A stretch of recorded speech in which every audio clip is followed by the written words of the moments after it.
All right, let's make you the point man, Q. The Last Jedi trailer, the teaser. You seem not to be happy about this. I think the rest of the internet is rejoicing. Maybe. What do you tell us what your thoughts are? God, what's going on? I love you guys to death, and I hope I don't make enemies of you. But listen, this is why I think. Don't worry about me. I'm Star Trek. No, I'm both. I walk the line. I walk the line between Malcolm and Martin. Okay. Listen. All right. Listen. I just found out today that, and maybe you guys can corroborate this, that Abrams is not involved with this even as a producer with the new film. I think that's true. Okay. Whether he is or not, I don't know if he has dispatched his minions who are on this film now to put this together. But I saw that trailer. I got two things. One, Ray and Luke in a training situation on that island equals Luke and Yoda training on Dagobah. Right. The fighters that are approaching that are going across the white sands to fight the AT-ATs equals the rebel fighters going across the white snow to fight the AT-ATs.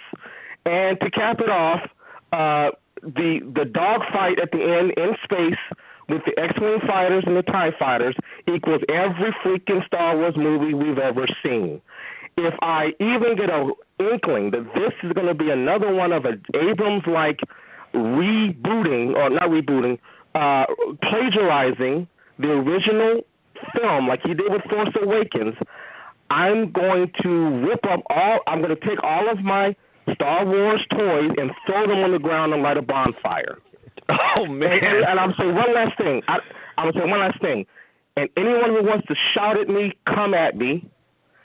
I am sick and tired of seeing Jedi fighting Sith.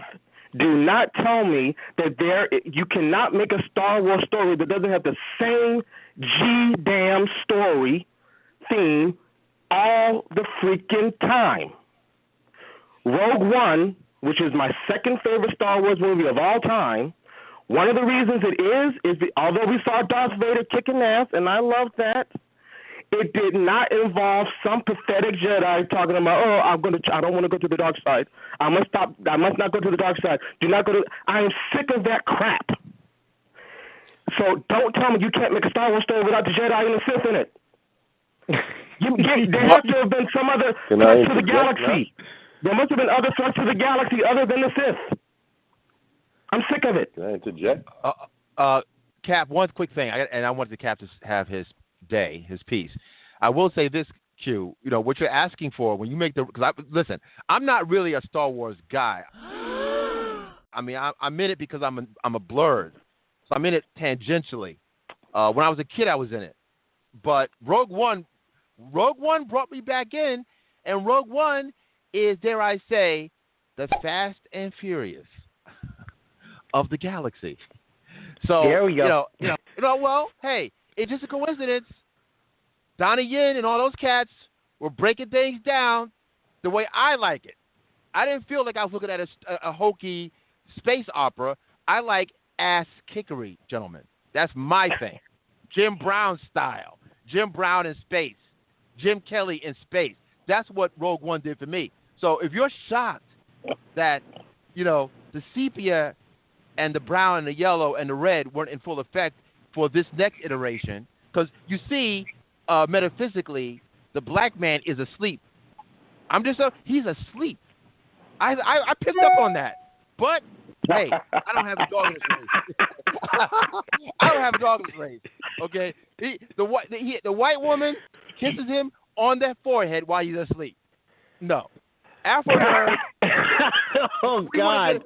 We would have transported my ass to Westworld in my fantasy and yada, yada, yada. That's just me. He's not lying. He's not lying, people. He's not lying. He's telling the truth. I told my son. Asleep. My son said, Dad, can I see the new trailer? I said, son, remember, what was the last state of consciousness that you saw Finn in at the end of Force Awakens? Well, he was knocked out. He's still knocked out, son. Still not doubt. Metaphysically, Hollywood is telling you, Negroes, go to sleep. Go to sleep. Okay, I had enough fun. Captain, I'm sorry. I had to get that out. Captain, please. Well, you see, the basis of Star Wars is the fight between light and dark. That's why I was necessary for them to go. Hold on, let me finish. Oh, my God. That's why it was necessary for them to do a Force Awaken, a Rogue One, which was an offshoot. It's not really, it's a Star Wars, but it's not really a Star Wars. It's an offshoot. All right? That's why it was necessary for them to go that route. Now, if you look, based on what he said with the trailer now, if you look at Luke Skywalker, he said, the Jedi need to end, right? That doesn't mean they're going to end, but if light versus dark. Inherently within the dark side, there is the light. Why? Because darkness parasites from light. If you open your door during the wintertime, we go with one of the laws of thermodynamics, the light runs out, the heat runs out of your house. So the darkness is getting you. When you walk through your neighborhood during the night, it's mainly dark. Light is around you a few places. So it somewhat makes sense if that's where they're going to follow. Now, from my standpoint, Rogue One was good. Force Awakens was not good. Some of these Star Wars movies are not good. A lot of people like Empire Strikes Back. There are a lot of people, that's their favorite and everything else. I understand that. But some of these things are not good. But I know a lot of people are looking to be inspired like how they were when they were younger with these films. It's not new anymore. You can make a good film, but, it's not new anymore. That's the basis of Star Wars. Just like the basis of Fast and Furious is you run around in your dumb cars. That's what it is. That's just the basis of it. Just like what you do in Star Trek. The basis of Star Trek, what do? Scotty beam me up. That's just the basis of it. There's not so much you can change it. No. You want to disagree, that is the basis with it. So if you're going to bring, okay, really, Captain? You want to bring Star Trek? I did say with that. In Star Trek, they had Klingons, Romulans. They had the Borg. It's still the base. Look at 1966 and look at the later films. 1966 when they had the TV show. It's still the same thing they're giving you. There's nothing new there. It's the same thing. It's the same thing. No. There's nothing new, Q. No. It's the same thing. Look at Discovery. Yeah. You don't think Discovery's not the same thing? It's the same thing, man. You're not. Hollywood is the master of repackaging. Hollywood is the master of repackaging. No. It is. No. Right. Listen. You're entitled to your opinion, Q. But I want to set the record straight. What you're calling the same thing, it is the foundational themes of Star Trek. The foundational themes are starships and exploration and a military ranking. Yes, that's going to be in every Star Trek. But they fought different enemies throughout the 70 years, or however long it has been. They fought different enemies throughout that. They didn't always. Let me ask you a question. Why do you? It's interesting that when the first Guardians of the Galaxy came out, they said this is the Star Wars for a new generation. Mm-hmm. And I'm going to guarantee you that in the next Guardians of the Galaxy, they're not going to be fighting Ronan again. They're going to have a new enemy.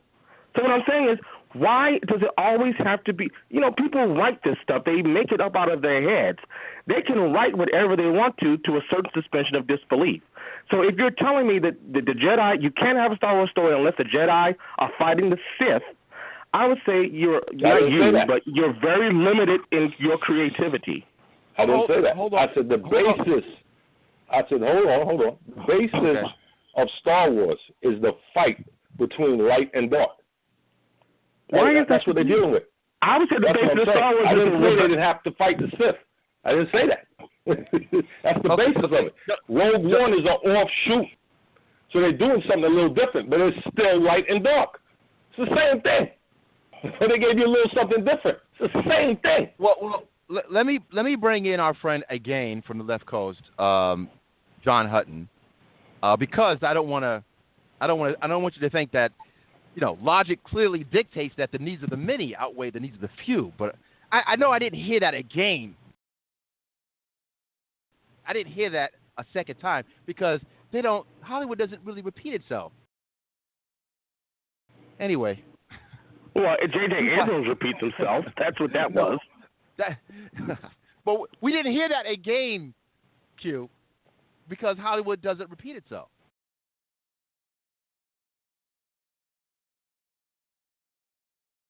Anyway.